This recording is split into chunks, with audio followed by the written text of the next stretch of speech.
Hace 325 años, hoy, el 7 de junio de 1692, a las 11:43 de la mañana, un terremoto sacudió la isla de Jamaica y su ciudad capital, Port Royal. La bulliciosa ciudad portuaria fue casi destruida. Pero Port Royal era una ciudad de piratas y, según algunas descripciones, la ciudad más malvada y pecaminosa del mundo. Y la ironía de que una ciudad así fuera destruida por la mano de Dios no pasó desapercibida para la gente de la época. Así que el terremoto de Jamaica de 1692 nos ofrece una oportunidad única, no solo para hablar sobre la historia de Jamaica y Port Royal, sino que también brinda una oportunidad única en la arqueología moderna. Y para el chico de la historia merece ser recordada. Es una excusa para hablar de piratas. Arr. Pero comencemos tratando de entender a los verdaderos piratas del Caribe. Debido a la riqueza de las colonias españolas en América, el Caribe, que era conocido como la tierra firme española, era un lugar especialmente rico para quienes se ganaban la vida asaltando barcos mercantes en alta mar. Pero la mayoría de ellos en realidad no eran piratas, eran corsarios. Las grandes potencias de la época, los británicos, los franceses y los españoles, estaban frecuentemente en guerra, o al menos en desacuerdo, así que los gobiernos emitían documentos llamados patentes de corso. Ahora, una patente de corso es un permiso de un gobierno para atacar barcos enemigos en el mar. Así que los corsarios son, en esencia, mercenarios que actúan como soldados privados y que son pagados con el valor del botín que recolectan. Y ese es el valor de los barcos y la carga, y los pasajeros y las tripulaciones. Ya sea por rescate o como esclavos, así es como recibían su pago.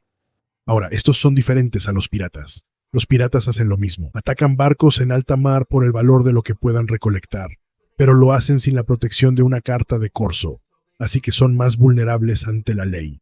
Ahora, la línea entre los dos en realidad es bastante delgada, y un corsario podría exceder la autoridad de su carta de corso, por ejemplo, atacando un barco del país equivocado o realizando un ataque en tierra. Así que la mayoría de las personas que se ganaban la vida haciendo este tipo de cosas fueron en ocasiones piratas y en otras ocasiones corsarios a lo largo de su vida.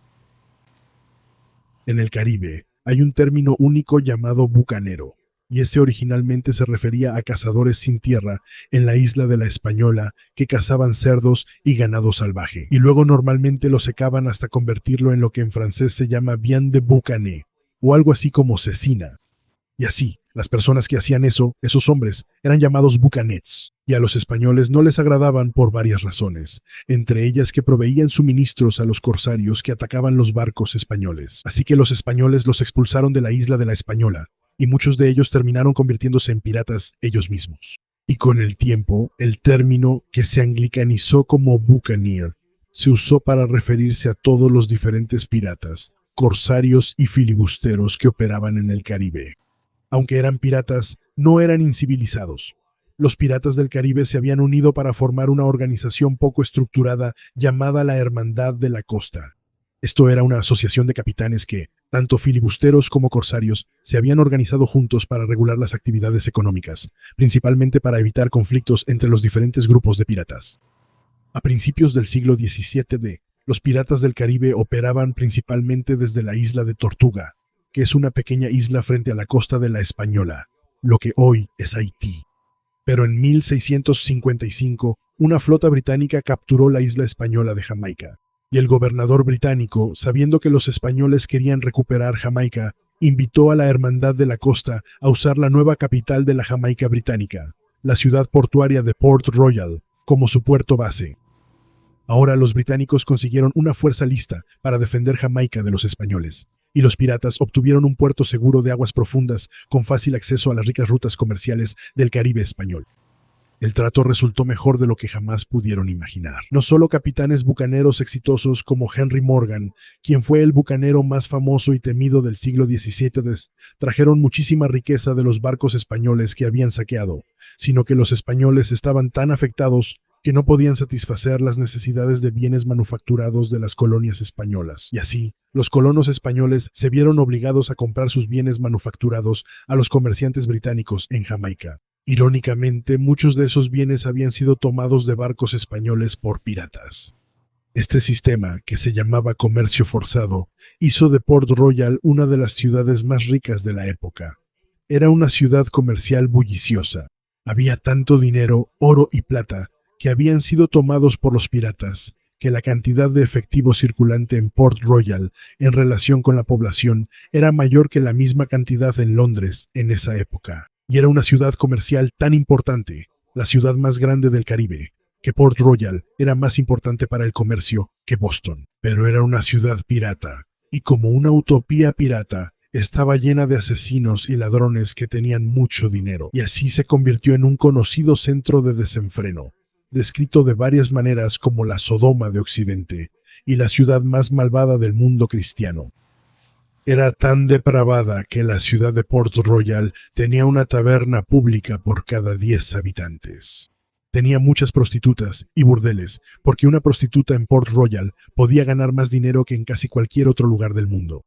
Y era tan conocida por la embriaguez pública que incluso las mascotas favoritas de los piratas, los loros, desarrollaron gusto por el vino y frecuentemente estaban borrachos. Y la ciudad estaba construida sobre cimientos inestables. Literalmente Port Royal está al final de un banco de arena. Está construida sobre arena, no sobre tierra firme. Y si no había suficiente espacio para construir, frecuentemente simplemente echaban arena sobre el agua y construían edificios encima de eso. Y como tenían dinero, a veces esos eran edificios pesados de piedra que literalmente estaban construidos sobre cimientos de arena. El terremoto ocurrió a las 11:43 de la mañana, el 7 de junio de 1692.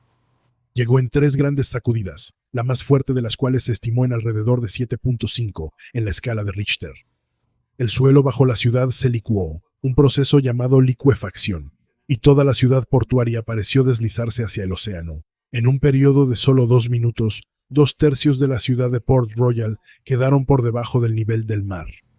El mar se agitó en grandes olas, lo que provocó enormes fisuras, y cuando la gente caía en ellas, esas fisuras se cerraban y aplastaban a las personas. Y por supuesto, muchos de los edificios de piedra también colapsaron y aplastaron a más personas. Y luego la ciudad fue golpeada por el tsunami, que dejó casi el 90% de la ciudad bajo el agua y volcó más de 20 barcos en el puerto. De la población de la ciudad, que era de aproximadamente 6.500 personas, alrededor de 2.000 murieron en el terremoto y tsunami iniciales, y después, privados de refugio y agua limpia, casi 3.000 murieron por enfermedades tras el desastre. Port Royal intentó reconstruirse, pero luego fue golpeada por una serie de desastres. En 1805, un incendio destruyó la mayor parte de la ciudad, y varios huracanes de principios del siglo XIX dejaron a Port Royal abandonada, excepto por una pequeña estación naval británica. La capital de Jamaica se trasladó a Spanish City, y la mayor parte del comercio que había estado en Port Royal se trasladó al otro lado del puerto, a la ciudad de Kingston. El simbolismo de que la Sodoma del Oeste fuera destruida repetidamente por obra de Dios no pasó desapercibido para los líderes religiosos de la época, y Port Royal fue considerado el símbolo del castigo divino y provocó un avivamiento religioso en Jamaica que puso a la población en contra de los piratas. De todos modos, la era de los bucaneros estaba llegando a su fin. Los británicos y los españoles habían firmado un tratado de paz y el éxito de los piratas empezaba a amenazar ese tratado. Y económicamente, el comercio de esclavos y el comercio de azúcar empezaron a superar a la piratería como la forma de sostener a Jamaica. Así que Jamaica comenzó a aprobar leyes contra la piratería. Irónicamente, muchos de los piratas de principios del siglo XVIII encontraron su final en la antigua utopía pirata de Port Royal, en la estación naval británica que había allí y en un lugar que macabramente se llamaba Gallows Point. Pero el terremoto y el proceso de licuefacción ofrecen una oportunidad sin igual para la arqueología moderna. Toda la ciudad de Port Royal se hundió en solo un par de minutos y quedó sepultada en la arena, dejando atrás un registro histórico intacto. Normalmente, los sitios arqueológicos son lugares que estuvieron ocupados durante mucho tiempo, y tienes que excavar entre capas de desechos acumulados durante años para entender qué es cada cosa. Pero Port Royal, la ciudad que se hundió, se preservó en un momento preciso en el tiempo, y algunos argumentan que es el sitio arqueológico más importante del hemisferio occidental. Es nuestro mejor registro de la vida en el siglo XVII. De hecho, la manera en que sabemos que el terremoto ocurrió exactamente a las 11:43 de la mañana es gracias a un reloj de bolsillo que se descubrió en una excavación arqueológica de uno de los barcos en el puerto. se detuvo exactamente a las 11:43 de la mañana. Un registro permanente, un recuerdo del último momento de la edad de oro de la piratería en el Caribe.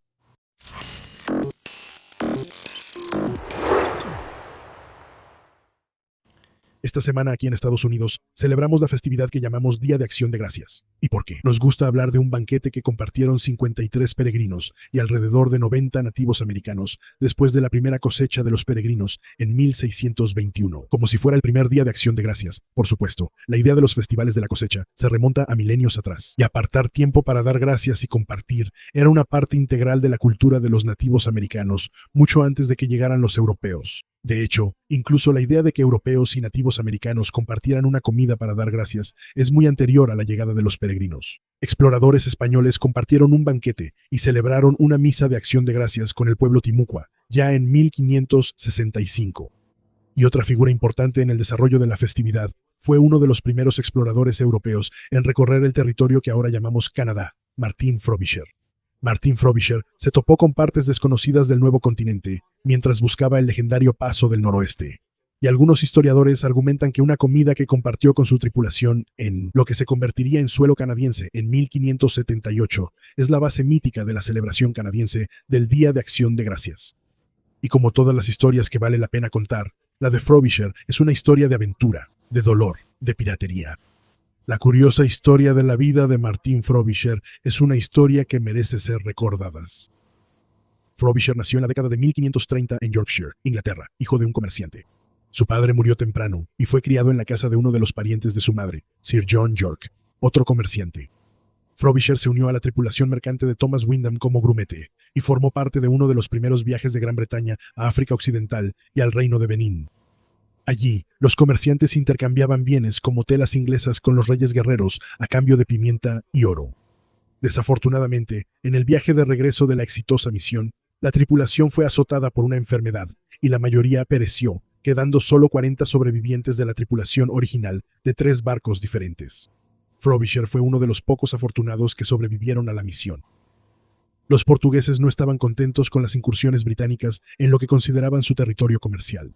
Una serie de bulas papales llamadas las bulas de donación, emitidas por Alejandro VI a finales del siglo XV, dividieron de manera bastante arbitraria el mundo no europeo en zonas comerciales asignadas a distintas naciones, otorgando África a Portugal.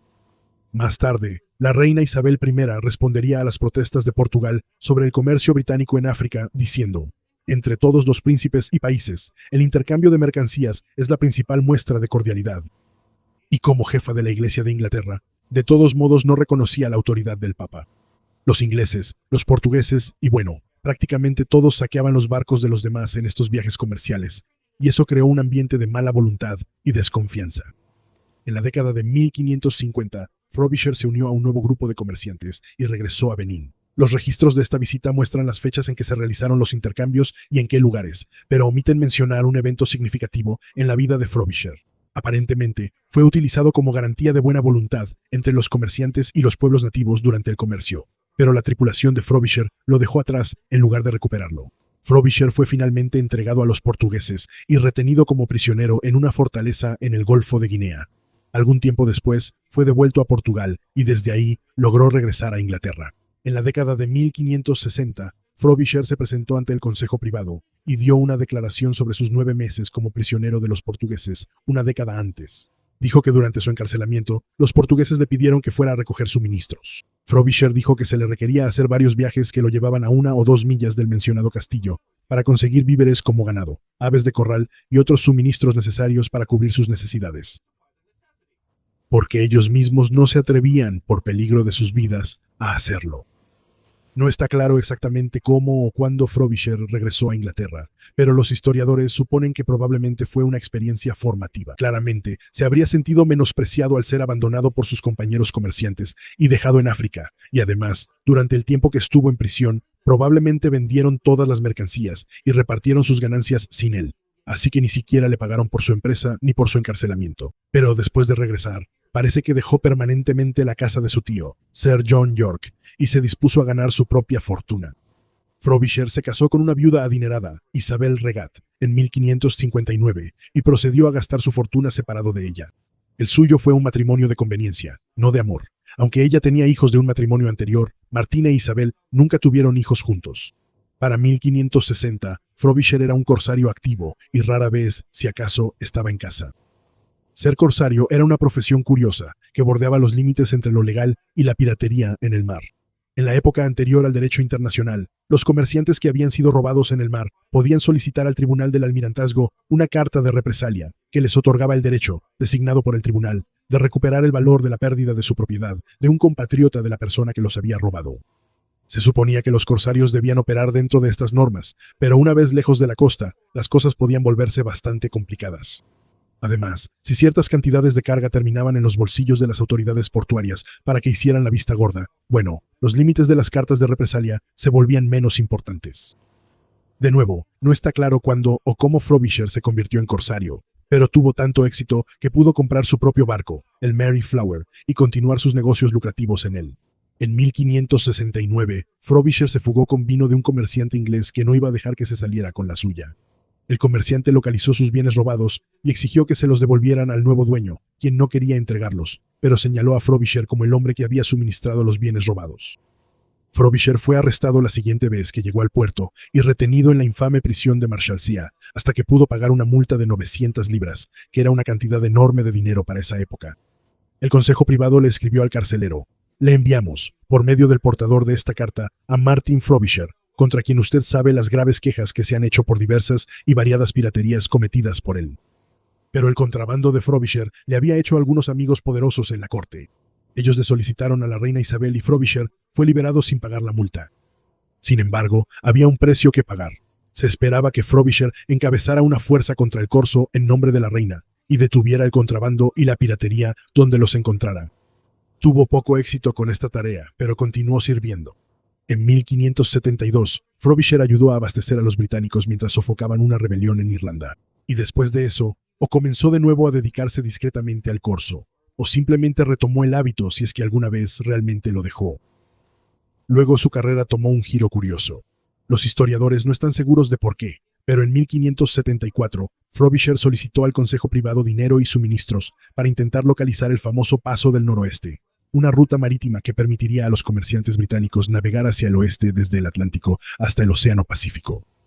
Parece que el pirata decidió que quería intentar convertirse en explorador. La corona se negó a financiar directamente la expedición de Frobisher, pero dos grupos de comerciantes privados estuvieron dispuestos, ya que el Paso del Noroeste ofrecía un enorme potencial para el comercio, y Frobisher era un navegante experimentado. Frobisher zarpó en 1576. La reina Isabel mostró su apoyo despidiéndose de su expedición desde el Palacio de Greenwich en el Támesis. Desembarcó en Labrador y navegó hacia la bahía, que más tarde fue llamada Bahía de Frobisher. Debido al clima tormentoso, dejó de seguir navegando hacia el norte y desembarcó en la isla de Baffin. Según algunos historiadores, miembros de la tripulación de Frobisher fueron secuestrados por los nativos que vivían en la isla de Baffin, y él no pudo rescatarlos ni en la primera misión ni en las siguientes. Uno se pregunta si eso le recordó su propio encarcelamiento en África décadas antes. A pesar de este contratiempo, Frobisher obtuvo una gran roca de la isla de Baffin, que entregó a la corporación mercantil cuando regresó a Inglaterra como prueba de las nuevas tierras que había descubierto.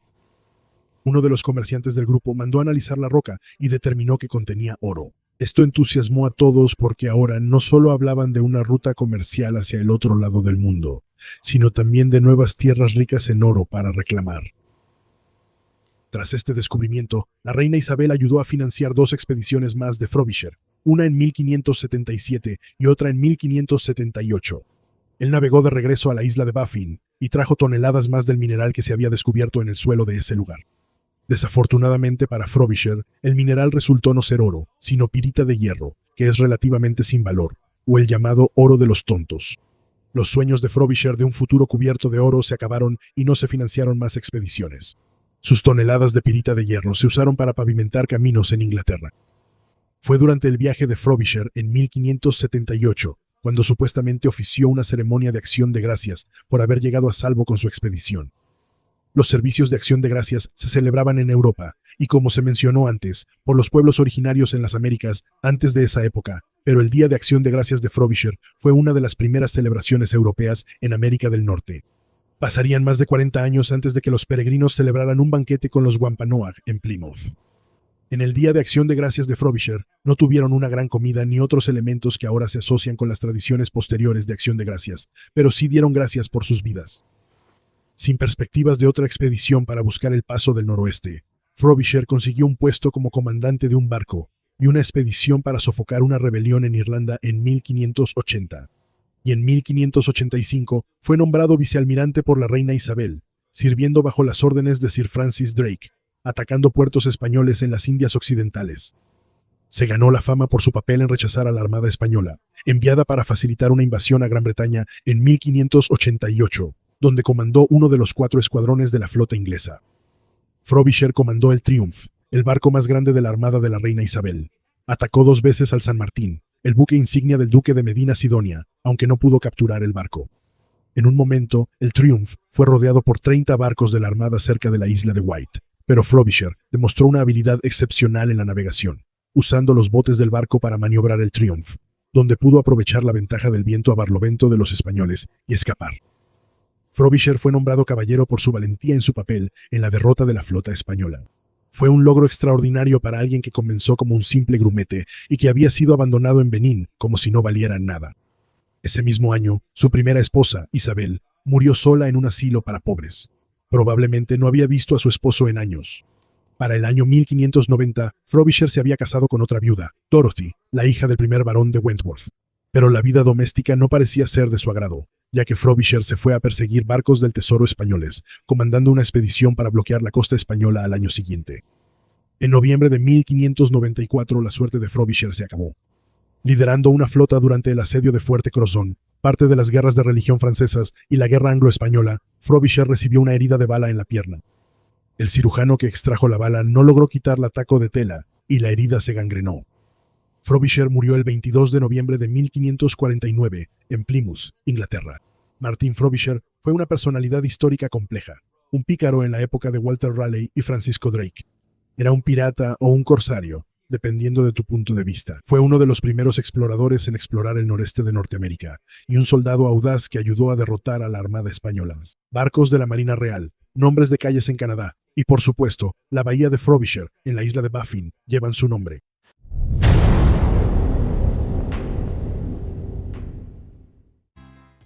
Piratas. Son parte tanto de la leyenda como de la historia. Han sido tanto idealizados como demonizados. Han navegado los océanos del mundo desde casi el momento en que los humanos se hicieron a la mar, y todavía hoy siguen siendo una plaga en los océanos del mundo. Pero la piratería no es un crimen común. A lo largo de la historia, la piratería ha sido menos un acto de robo menor, y más un acto de guerra económica llevado a cabo por las grandes potencias del mundo. Y ningún grupo de piratas en la historia ha tenido más éxito en esa guerra económica que los piratas berberiscos. Los piratas berberiscos surgieron en el siglo XVI, cuando el Imperio Otomano llegó a dominar los puertos norteafricanos de Argelia, Trípoli y Túnez, y fueron el azote de Europa. Capturaron miles de barcos, realizaron incursiones tan al norte como Islandia, y, en un periodo de 300 años, llevaron a más de 1,25 millones de personas a la esclavitud. Y entre los piratas berberiscos, un nombre destaca sobre los demás. El pirata más grande de la historia, el pirata que cambió Europa. Khaireddin Barbarroja, el rey pirata. La historia del conflicto entre la Europa cristiana y el mundo musulmán se remonta a las primeras conquistas musulmanas en el siglo VII d.C. En el siglo siguiente, a la muerte del profeta Mahoma, las conquistas musulmanas habían creado un califato que abarcaba casi 5 millones de millas cuadradas, desde las fronteras de China hasta la península ibérica. Fue el imperio más grande de la historia hasta ese momento, 3 veces más grande que el imperio romano en su apogeo. Esto creó un conflicto con la Europa cristiana que duró siglos. La llamada Reconquista, el esfuerzo de los ejércitos de la cristiandad por recuperar la península ibérica, por ejemplo, tomó 80 años. Entre 1096 y 1272, la Europa cristiana llevó a cabo 9 grandes cruzadas a Tierra Santa, en brutales guerras de religión que costaron millones de vidas. Pero la naturaleza del conflicto cambió durante el siglo XIV, con el surgimiento del nuevo y poderoso Imperio Otomano Turco, que se convirtió en un imperio transcontinental, con su conquista de los Balcanes en la década de 1350 y la derrota del Imperio Bizantino, el último vestigio de Roma, bajo el sultán Mehmed, el Conquistador, En 1453, el Imperio Otomano alcanzó su apogeo en el siglo XVI bajo el gran sultán Suleimán el Magnífico, facilitado por su gran almirante Hayreddin Barbarroja. Nacido en 1478 y originalmente llamado Kızılderili, el futuro almirante fue un producto de las guerras otomanas. Nacido en una isla griega ocupada por los turcos, su padre era un caballero otomano de ascendencia albanesa que recibió tierras después de ayudar a conquistar la isla en 1462. Su padre se convirtió en un exitoso fabricante de cerámica y compró una flota mercante para vender sus productos, y sus 4 hijos se hicieron marineros, dedicándose al comercio internacional y más tarde a la piratería, actuando como corsarios contra los caballeros cristianos de San Juan, que entonces operaban desde su fortaleza en la isla de Rodas. Este fue un periodo en el que los corsarios, piratas autorizados por el Estado, eran comúnmente utilizados como una forma de guerra económica por ambos bandos. De hecho, la piratería en esa época se realizaba en gran parte utilizando galeras, que eran frecuentemente remadas por esclavos que habían sido capturados en incursiones piratas. La familia fue primero víctima de los propios piratas. Un hermano fue asesinado y el hermano mayor, Horus, fue capturado cuando corsarios de los caballeros de San Juan capturaron el barco mercante de su padre. Por supuesto, todas las buenas historias comienzan cuando alguien es capturado por piratas. Con el tiempo, Kızılderili ayudó a Horus a escapar, y los dos se convirtieron en corsarios, llegando a ser algunos de los piratas más exitosos de su época. Bajo el patrocinio de un príncipe otomano, desde 1503 hasta 1516, realizaron incursiones por todo el Mediterráneo, capturando decenas de barcos provenientes de lugares tan lejanos como Inglaterra. En verdadero estilo pirata, Horus perdió un brazo y lo reemplazó con una prótesis de plata, ganándose el nombre de Gümüş Kol, o brazo de plata en turco. Pero fue otro nombre el que se volvería mucho más famoso. Mientras ayudaba a evacuar a refugiados musulmanes, Horus empezó a ser llamado Baba Horus, que significa Padre Horus. Pero en Europa, donde los hermanos ya tenían una gran reputación como piratas, eso se malinterpretó como Barbarroja, que en italiano significa barba roja. Como los 3 hermanos tenían barbas rojas, el apodo se les quedó. Su suerte dio otro giro en 1516. El emir de Argel les pidió ayuda para expulsar a España, que estaba avanzando sobre su reino. Los hermanos derrotaron no solo a los españoles, sino también al emir, a quien consideraban que había conspirado con España, y Horus fue proclamado sultán de Argel.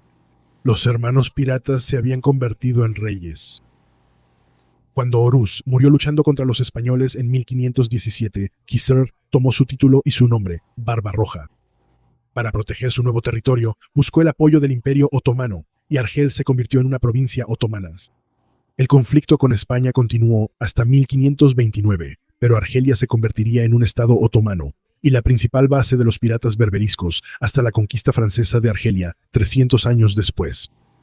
Kisr ofreció su vasta flota pirata al servicio del nuevo emperador otomano, Suleimán el Magnífico, quien le dio a Kisr el nombre honorario de Hayreddin, que significa el mejor del Islam. El rey pirata continuó siendo el azote de Europa y utilizó Argel como base en su conflicto con España.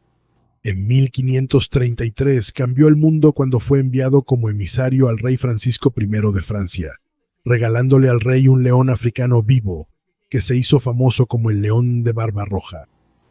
La embajada llevaría, 3 años después, a una alianza entre la Francia cristiana y el Imperio Otomano Islámico, comúnmente llamada en Europa la Alianza Impía.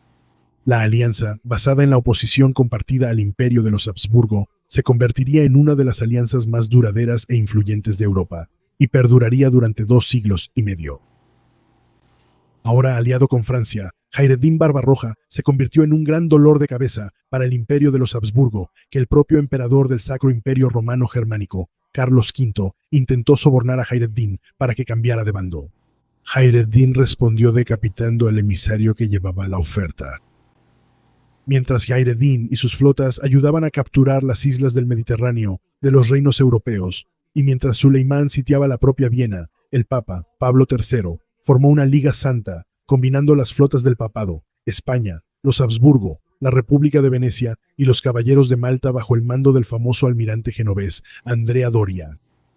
Hayreddin lideró la flota otomana contra la flota de la Liga Santa en el mar Egeo, cerca de la gran ciudad de Preveza, el 28 de septiembre de 1538.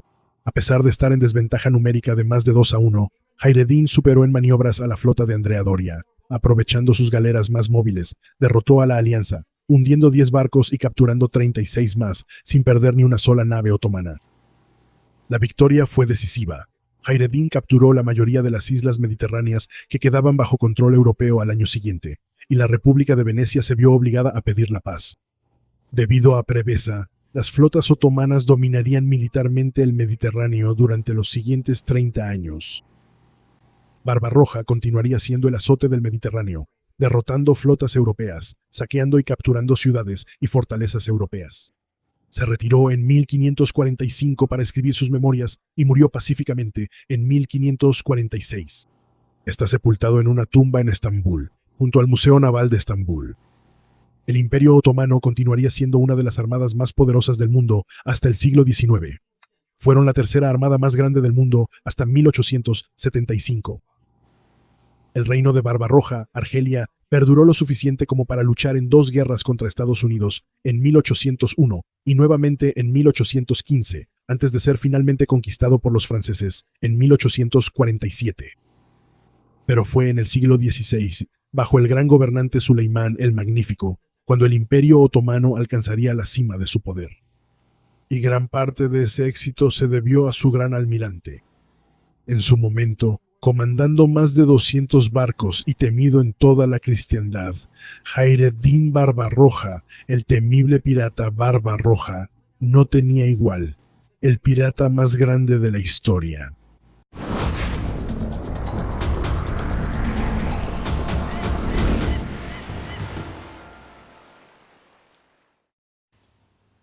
El objetivo de todo pirata podía ser capturar suficiente tesoro para vivir el resto de su vida con comodidad.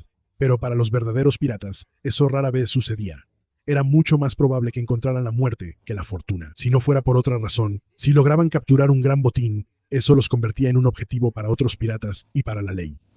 Pero un pirata logró capturar con éxito lo que pudo haber sido uno de los tesoros piratas más grandes de la historia, y luego simplemente desapareció. Si hay algo mejor que una historia de piratas, es una historia donde la leyenda sigue viva, y solo porque se desconoce su destino, Henry Avery, el archipirata, merece ser recordado. Definitivamente se sabe poco sobre los orígenes de Avery, aunque usó una gran cantidad de alias como Benjamin Bridgman, llamado Long Ben o John Avery. Los investigadores no creen que haya nacido como Henry Avery en Devon, Inglaterra, en 1659. Uno de sus compañeros de tripulación diría más tarde que tenía unos 40 años, en 1696, y que su madre vivía cerca de Plymouth, en Devon. La vida y aventuras de Juan Avery, escrita por un holandés que afirmaba haber sido capturado por el pirata, dice que su padre fue capitán de la Marina Real, aunque el Diccionario de Biografía Nacional considera que la historia es ficción, con apenas un sustrato de hechos reales. Henry Avery fue el nombre que usó cuando se unió por primera vez a la Marina Real. Probablemente le interesaba el mar desde joven, y abundan las historias sobre sus posibles hazañas tempranas. Se decía que sirvió en la Marina Británica durante el bombardeo de Argel en 1671, y que también estuvo en el Mar Caribe, aunque no existen registros que respalden estas historias. El primer registro certero proviene de marzo de 1689, al estallar la Guerra de los 9 años entre Francia y la Gran Alianza, que incluía a Gran Bretaña y al Sacro Imperio Romano. En ese entonces, Avery servía como guardia marina a bordo del HMS Rupert. Su historial sugiere que enviaba regularmente su salario a su familia, incluida una esposa que tenía en Devon. Más tarde ese año, el Rupert participó en la captura de un gran convoy francés, y Avery fue ascendido ayudante del maestre. Probablemente también participó en la desastrosa batalla de Beachy Head, que básicamente le dio a los franceses el control del Canal de la Mancha. Fue dado de baja en agosto de 1689. Probablemente buscando dinero rápido, después entró en el comercio atlántico de esclavos. Oficialmente, la Compañía Real Africana tenía el monopolio del comercio inglés de esclavos, y era ilegal vender esclavos sin una licencia. Aunque era peligroso, podía ser lucrativo. En 1693, un agente de la Compañía Real Africana mencionó a Avery en un diario mientras estaba en la costa de Guinea, escribiendo: «En ningún lugar de la costa he encontrado a los locales tan desconfiados como aquí, lo que me hace pensar que les han jugado malas pasadas tipos como Long Ben, alias Avery». En 1693, Avery se unió a una ambiciosa empresa organizada por inversionistas de Londres para revitalizar la economía inglesa. Se reunieron 4 buques de guerra, el Seventh Son, el Dove, el James y el Charles II, destinados a navegar hacia las Indias Occidentales españolas y asaltar el comercio francés. Se prometió que el pago sería bueno. Los salarios mensuales garantizados se pagarían cada 6 meses. Avery fue nombrado primer oficial a bordo del Charles. La expedición rápidamente fracasó. El capitán del buque insignia murió antes de que salieran de Inglaterra.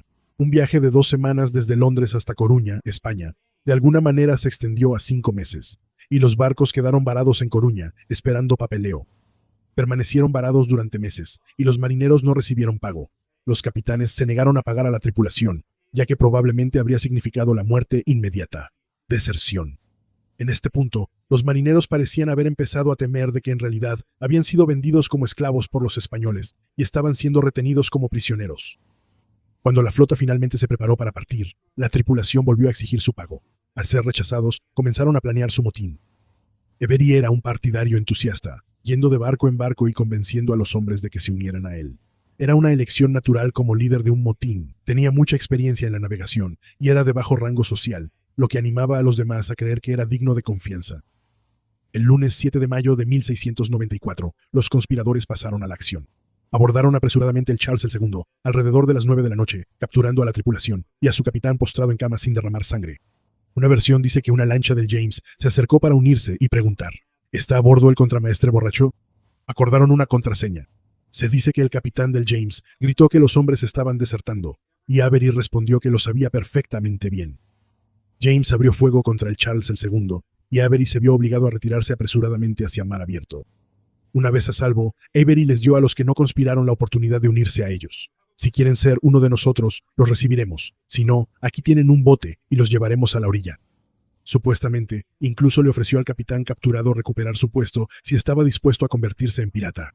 El capitán se negó, y él junto con varios otros fueron llevados a la orilla. Avery fue elegido capitán por unanimidad, y convenció a la tripulación de navegar hacia el Océano Índico para probar suerte como piratas. Renombró el barco como Fancy, y zarparon hacia el Cabo de Buena Esperanza. Llegaron a su primer barco en Cabo Verde, tomando provisiones y suministros de 3 mercantes ingleses y aceptando nuevos miembros en la tripulación. La tripulación ahora sumaba alrededor de 94. En la costa africana, cortaron parte de la superestructura del barco, lo que prometía convertirlo en uno de los barcos más rápidos del océano. Después capturaron 2 corsarios daneses, llevándose marfil y oro. Llegaron al Océano Índico en 1695, abasteciéndose en Madagascar y capturando otro barco. Su tripulación creció a casi 150 hombres. Avery escribió una carta a los capitanes de barcos ingleses, afirmando falsamente que nunca había hecho daño a ningún inglés ni holandés, ni tenía intención de hacerlo, y les dijo a los capitanes ingleses que le enviaran una señal especial para evitar ser atacados.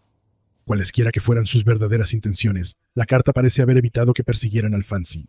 Los barcos de la Compañía de las Indias Orientales eran la mayor amenaza en el Océano Índico. Avery y su tripulación navegaron hacia el Mar Rojo, donde planeaban esperar a una flota india que sabían que pasaría pronto.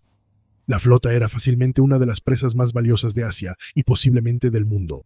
Era la flota de Aurangzeb, gran emperador mogol de la India, de regreso de su peregrinación anual a la Meca. Avery se une a otros 5 capitanes piratas en el borde del Mar Rojo. Tomás también era capitán del Amity, y ya era famoso por un enorme botín que había saqueado en la zona el año anterior. Los otros barcos eran el Portsmouth Adventure, el Dolphin, el Pearl y Susanna. Avery fue elegido almirante de la flota. Pronto avistaron un convoy de 25 barcos indios, incluyendo el Ganj y Sawai, que significa tesoro inmenso, un dhow con 80 cañones junto con su escolta, el Fateh Muhammad. Las flotas mogolas los habían pasado durante la noche, pero los piratas los persiguieron. El Dolphin resultó ser demasiado lento y fue incendiado, con la tripulación uniéndose a Avery a bordo del Fancy. El primer barco que capturaron fue el Fateh Muhammad. Tew y el Amity llegaron primero, pero al principio de la pelea, Tew fue asesinado, supuestamente por un disparo de cañón. Cuando el Fancy llegó al barco, el Muhammad se rindió rápidamente. Los piratas navegaron tras el Ganj y Sawai. El Amity abandonó la persecución y solo 3 barcos quedaron cerca del dhow. El barco, comandado por Muhammad Ibrahim, tenía casi el doble de cañones que el Fancy, con 46 cañones, y contaba con 400 guardias armados con mosquetes, junto con otros 600 pasajeros. Lo que prometía ser una pelea temible se igualó con la primera andanada de Avery, que derribó el mástil principal del dhow. El barco de Avery se acercó, pero los piratas fueron detenidos por un intenso fuego de mosquetes. Luego, uno de los cañones indios explotó, matando a muchos y haciendo que los mosqueteros desmoralizados se refugiaran bajo cubierta. El barco también estaba ahora en llamas. La tripulación de Avery subió a bordo y el Pearl se animó a unirse a ellos. El Portsmouth Adventure nunca participó. La pelea que siguió duró varias horas y los historiadores indios contemporáneos critican el liderazgo de Ibrahim. Una versión afirma que armó a las esclavas para luchar contra los piratas, mientras que otra dice que los cristianos no son valientes en el uso de la espada, y que había tantas armas a bordo de la nave real que, si el capitán hubiera ofrecido alguna resistencia, habrían sido derrotados. Lo que es seguro es que los piratas seguían estando muy superados en número. Ibrahim más tarde se defendería, afirmando que muchos de los enemigos fueron enviados al infierno. El número exacto de bajas entre los piratas es incierto. Avery pudo haber perdido solo a varios hombres, o a más de 100. El historiador indio Kofi Khan informa que después de que el barco fue capturado, los piratas sometieron a los sobrevivientes a una brutalidad extrema, torturando a los hombres que habían escondido tesoros a bordo y llevando a algunas de las mujeres al suicidio. Aunque estos relatos a veces se descartan como sensacionalismo, miembros capturados de la tripulación más tarde corroborarían el horror. Uno escribió después que el trato inhumano y las torturas despiadadas infligidas a los pobres indios y sus mujeres todavía afligían su alma. El gobernador de Bombay también informó sobre los horrores, escribiendo además que un pariente del emperador fue muy maltratado. Informes posteriores también afirmaron que Avery encontró algo más placentero que las joyas a bordo, considerado como la hija o nieta del emperador, aunque no hay evidencia de que alguna de ellas estuviera realmente a bordo. Sin embargo, el testimonio de uno de los tripulantes capturados sugiere que Avery nunca subió a bordo del barco del tesoro. El barco contenía una enorme cantidad de tesoros, incluyendo 500,000 de piezas de oro y plata. Las fuentes más confiables de la época dicen que la parte del botín de la perla fue confiscada por la tripulación de Avery después de un intercambio de monedas que habían sido recortadas, es decir, partes de ellas fueron raspadas para disminuir el valor de la moneda. Le dieron a la perla una parte simbólica del botín y se separaron. Cada miembro de la tripulación recibió alrededor de 1,000 libras esterlinas en tesoros, con un valor de aproximadamente 93,000 a 100,000 libras hoy en día, más de lo que la mayoría de los marineros ganaba en toda su vida. El valor exacto del tesoro no se conoce. Las estimaciones contemporáneas varían de aproximadamente 300,000 libras a 600,000. Esto se basa en las estimaciones de la Compañía de las Indias Orientales y en la reclamación de seguro mogol, ambas con razones para subestimar o sobreestimar el valor. El valor actual podría ser de hasta 90 millones de libras. El botín es posiblemente el más grande jamás capturado por piratas, aunque otros saqueos pudieron haber sido mayores. La tripulación sabía que ahora eran un objetivo. Muchos abandonaron el barco en la isla de Borbón, y Avery compró unos 90 esclavos en la isla para manejar el barco y ser intercambiados por dinero mientras huían, evitando así usar su tesoro indio. Navegaron hacia las Bahamas. El asalto tuvo enormes consecuencias geopolíticas. La Compañía de las Indias Orientales se estaba recuperando de una guerra en la India, y el ataque amenazó su propia existencia. Los crímenes se consideran atentados imperdonables contra la peregrinación musulmana en la India, y súbditos ingleses fueron arrestados en todo el país. El emperador Aurangzeb cerró las factorías inglesas y casi ordena un ataque a Bombay. La Compañía de las Indias Orientales aceptó pagar reparaciones, mientras que el Parlamento declaró a Avery y a los piratas enemigos de la raza humana. Se puso una recompensa de 500 libras sobre la cabeza de Avery y comenzó una persecución mundial. La tripulación de Avery, compuesta por 113 hombres, sobornó al gobernador Nicholas Trott de Providencia, en las Bahamas, quien también pudo haber visto el barco como un beneficio para la defensa ante la amenaza de los franceses y la aún vigente guerra de los 9 años. Avery entregó el barco al gobernador. El Fancy fue destruido, posiblemente por órdenes de Trott, quien tal vez intentaba deshacerse de las pruebas. Finalmente, Trott, quien debió haber sabido de antemano quién era el pirata, se vio obligado a emitir una orden de arresto contra Avery, pero primero alertó a la tripulación, y los 113 hombres desaparecieron. Sus últimas palabras a su tripulación fueron una serie de historias contradictorias sobre a dónde planeaba ir. Nunca se volvió a ver a Avery con certeza. Un autor británico afirma que Avery regresó a Inglaterra, donde murió en la pobreza después de que le robaran su riqueza, aunque no hay pruebas que respalden esto, y nadie jamás cobró la recompensa por él, la cual habría representado más dinero del que la mayoría de los hombres podría ganar en toda su vida. En 1781, un recaudador de aduanas tuvo una reunión con un descendiente de Avery, quien afirmó que Avery murió en la pobreza y la angustia, y fue enterrado como un indigente. Otra afirmación poco probable era que vivió como el rey de una utopía pirata en Madagascar. Ninguno de los avistamientos en la década siguiente, ni las fuentes sobre su destino, han sido jamás comprobados de manera definitiva. La mayoría de la tripulación de Avery se refugió en las colonias americanas, donde era fácil sobornar a los gobernadores locales. 7 fueron juzgados en la América colonial, pero ninguno fue condenado. Se han recuperado varias monedas antiguas del famoso saqueo en los Estados Unidos. En Inglaterra, finalmente capturaron a 24 de ellos y condenaron a 6. 5 de ellos fueron ejecutados. Henry Avery se convirtió en una leyenda entre los piratas. Lo llamaban el archipirata y el rey de los piratas, y abundaban los relatos ficticios y semibiográficos. Uno de los más influyentes fue La vida y aventuras del capitán Juan Avery, que se publicó de forma anónima en 1709, pero también lo convirtieron en personaje de obras de teatro. Fue el personaje principal en la novela de Daniel Defoe de 1720, El rey de los piratas. Se publicó una balada que supuestamente fue escrita por él, y en esa leyenda lo transformó de ser un hombre que supuestamente torturaba mujeres a una especie de Robin Hood, un pirata noble que llegó a inspirar a algunos de esos famosos piratas de la Edad de Oro. Sus aventuras ocurrieron durante la infancia de capitanes como Barba Negra, Black Sam Bellam y Calico Jack. Su audaz asalto, su escape de la justicia, a pesar de la enorme recompensa por su cabeza y una de las mayores persecuciones internacionales de la historia, es una de esas historias donde la realidad es simplemente más interesante que la ficción. Y su destino final es un misterio perdurable en la historia.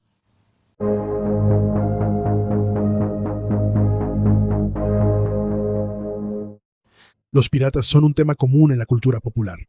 Gran parte de lo que entendemos por pirata proviene del libro de Robert Louis Stevenson, La isla del tesoro, o, más exactamente, de la interpretación de Long John Silver por el actor británico Robert Newton en la adaptación de Disney del libro de Robert Louis Stevenson, La isla del tesoro. Y también actuó en otras películas de piratas, como Barba Negra, El pirata en 1952, y la idea del pirata que cojea con una pierna de palo y un loro en el hombro, diciendo «Arr» y «Ahoy, camarada», viene en gran parte de él. Tu idea de un pirata podría venir de Errol Flynn, Basil Rathbone, Burt Lancaster o Johnny Depp.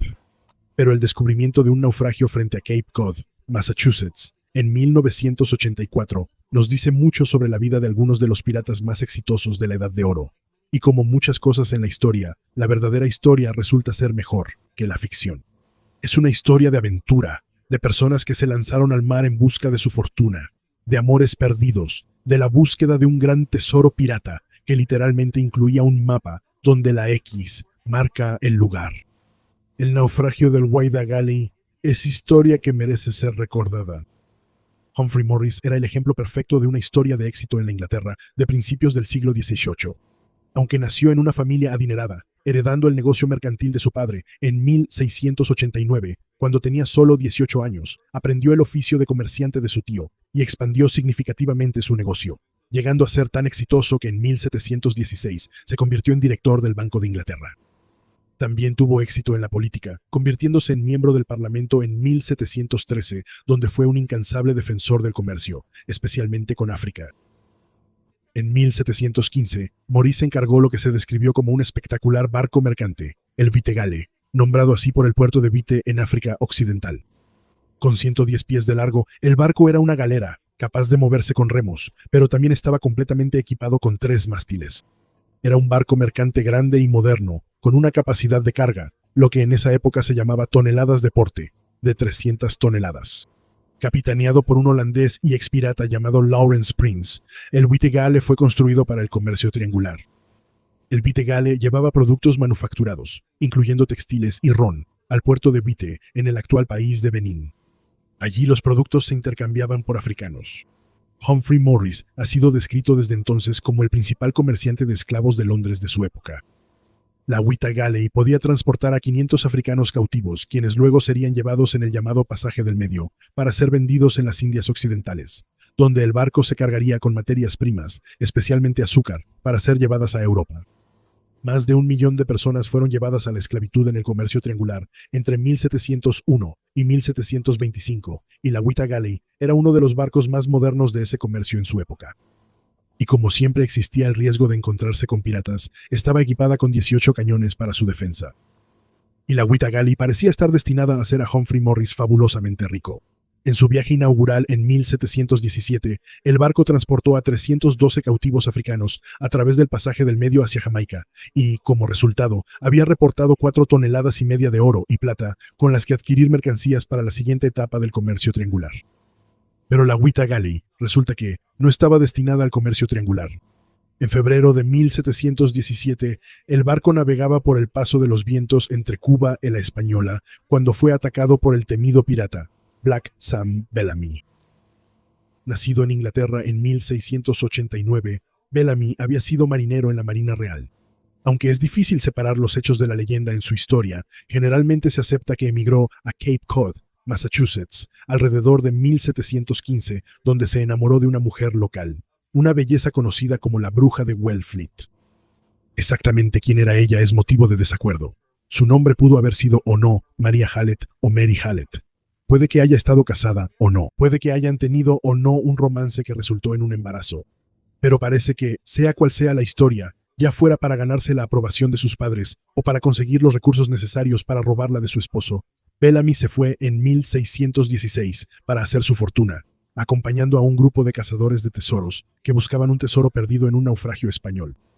Según la leyenda, al menos, él prometió regresar como el capitán del barco más grande que el mundo haya visto, y Mary, o María, esperó por él. La búsqueda del tesoro, al parecer, fue un fracaso, porque para el verano de 1716, Bellamy se había unido a la tripulación de un notorio pirata, Benjamin Hornigold, y su primer oficial, Eduardo Teach, quien más tarde sería conocido como Barba Negra. Hornigold era un capitán exitoso, pero era muy escrupuloso y solo atacaba barcos franceses y españoles, aparentemente con la esperanza de protegerse en caso de ser capturado por los ingleses. Ese escrúpulo resultó impopular entre la tripulación, que se amotinó y votó para reemplazar a Hornigold por un capitán dispuesto a robar a cualquiera. Hornigold y Teach tomaron caminos separados, y la tripulación eligió a Bellamy como capitán de su barco, una balandra de 10 cañones llamada Mary N. Descrito como alto, fuerte, bien educado y ordenado, Sam Bellamy resultó ser un pirata brillante. Tenía un don para la estrategia y para navegar mejor que sus oponentes, de modo que se rendían sin pelear, preservando así sus embarcaciones. Conocido por usar un abrigo negro, del cual derivó su apodo Sam el Negro, y por llevar 4 pistolas de duelo en su faja, la revista Forbes, en 2008, calificó a Sam Bellamy como el pirata que más ganancias obtuvo en la historia. Con el tiempo, Bellamy y sus tripulaciones capturarían más de 50 embarcaciones en el Caribe y frente a la costa de América, y eso les hizo ganar una suma asombrosa. Según la revista, el equivalente en 2008 a más de $120 millones en oro y plata. Para febrero de 1717, cuando se encontraron con la huida, Bellamy ya había capturado y equipado un segundo barco, además del Mary Ann, la galera sultana de 26 cañones. Después de una persecución de 3 días, el capitán Prince entregó la huida sin pelear. Muchos de los tripulantes de la huida eligieron unirse a Bellamy, también conocido como un hombre justo, que una vez fue citado diciendo: «Desprecio hacerle daño a alguien cuando no es para mi beneficio». Bellamy le dio a Prince y a la tripulación restante de la huida, la sultana, y 25 libras de plata a cambio de no resistirse. Luego convirtió la huida en su buque insignia, añadiéndole otros 10 cañones a su cubierta, convirtiéndola en un impresionante barco de guerra. La vida a bordo de la huida era extrañamente democrática, un lugar donde la tripulación era igual sin importar la raza, con reglas curiosas como que, si no había suficientes hamacas para cada hombre de la tripulación, entonces nadie podía dormir en una hamaca. Para abril, la flota de Bellamy había crecido a 3 barcos, con la balandra Anne Galley uniéndose a la huida y la Mary Ann. El 26 de abril capturaron otra balandra que transportaba una carga de vino, pero la flota se separó en una densa niebla. El clima se convirtió en un violento temporal del noreste. Posiblemente ebrios por el vino que habían capturado, Bellamy y la tripulación de la huida se les acabó la suerte. Cerca de la medianoche, fue arrojada contra un banco de arena frente a la costa de Cabo Cod. Azotada por vientos huracanados, fue desarbolada, volcada y destrozada por olas de 9 a 12 metros. Solo 2 de las 144 personas a bordo lograron llegar a la orilla con vida. 120 cuerpos llegaron a la orilla. Entre los muertos estaba Black Sam Bellamy. Fiel a su palabra, había llegado a Cape Cod como capitán de un gran barco, solo para ahogarse a la vista de la orilla donde su amada, la hermosa bruja de Wellfleet, esperaba su regreso. Después de eso, 9 miembros de la tripulación de Bellamy fueron capturados. Además de los 2 que lograron nadar hasta la orilla desde el Vidar, 7 del balandro que habían capturado esa noche sobrevivieron después de que también naufragara en la tormenta. Habían llegado sanos y salvos tierra adentro, pero fueron detenidos en una taberna, y las autoridades supusieron que eran parte de la tripulación del barco pirata. Los barcos restantes de su flota sobrevivieron. Los 9 fueron juzgados como piratas. 6 fueron condenados y ahorcados. Se determinó que 2 habían sido obligados a la piratería en contra de su voluntad y fueron liberados, y un joven sudamericano de 16 años del pueblo Mosquito fue vendido como esclavo. Resultó ser un esclavo indisciplinado, y hasta él fue finalmente ahorcado en 1733. El gobernador de la provincia de la Bahía de Massachusetts contrató a un cartógrafo para localizar el naufragio y recuperar el tesoro. Mientras los saqueadores se habían llevado lo que tenía valor y había llegado a la orilla, el naufragio se había desintegrado, y se pensaba que los objetos pesados como los cañones y lo que los sobrevivientes decían que eran 80 sacos de 50 libras de tesoro repartidos para que la tripulación se los llevara, habían quedado esparcidos y enterrados por la arena durante la tormenta. Pero el cartógrafo Cyprian Southak hizo un mapa del lugar probable del naufragio, un mapa del tesoro, donde la X marca el lugar. En 1984 partes del naufragio de la Whydah fueron localizadas por el explorador arqueológico submarino Barry Clifford. A pesar de los muchos intentos fallidos de encontrar el naufragio, Clifford dice que se basó mucho en el mapa de 1717 de Southak. El naufragio ha resultado ser un tesoro de información sobre la vida en la época dorada de la piratería, y se han descubierto más de 200.000 artefactos bajo unos 6 metros de agua y 6 metros de arena. En 1985, él y su tripulación recuperaron la campana del barco, que tiene inscritas las palabras La Whydah Galley, 1716. Ese descubrimiento convierte a la Whydah en el primer naufragio de un barco pirata de la época dorada que ha sido identificado y autenticado de forma concluyente. Y la plata encontrada a bordo, un tesoro pirata autenticado. Entre los restos del naufragio, parece que había hasta 60 cañones a bordo, muchos más que los 28 cañones que estaban montados. Esto indica que la tripulación había recolectado cañones, así que estaban preparados para equipar más barcos.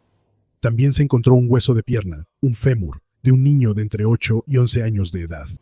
Probablemente eran los restos de un niño llamado John King, quien se unió a la tripulación cuando el barco fue capturado en noviembre de 1716. Se dice que estaba tan decidido a convertirse en pirata que amenazó con hacerle daño a su madre si no le permitían unirse a la tripulación. En el momento del naufragio, se creía que tenía 11 años, algo así como un Jim Hawkins de la vida real de la Isla del Tesoro, pero con un final más trágico. El Boston Globe informó en febrero pasado que se encontraron más restos en una concreción de arena, junto con una pistola y unos gemelos, y algunos especularon que esos podrían ser los restos del propio Black Sam Bellamy. Sin embargo, las pruebas de ADN determinaron que los restos no eran de Bellamy. Clifford continúa haciendo arqueología submarina y recuperando artefactos del Whydah, y especula que aún hay mucho más por descubrir. Él ha detallado el descubrimiento en varios libros, y el público puede ver algunos artefactos seleccionados en el Museo Pirata Whydah, en West Yarmouth, Massachusetts.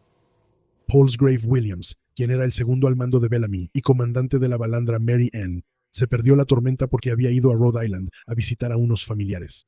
Cuando se enteró del destino de Bellamy y la Whydah, navegó de regreso a las Bahamas, vendió la Mary Ann y aceptó un perdón general que había sido ofrecido por la corona británica en 1717, también llamado el indulto a los piratas, para cualquier pirata que prometiera dejar la piratería. Sin embargo, eventualmente volvió a la piratería, pero se retiró y murió de causas naturales.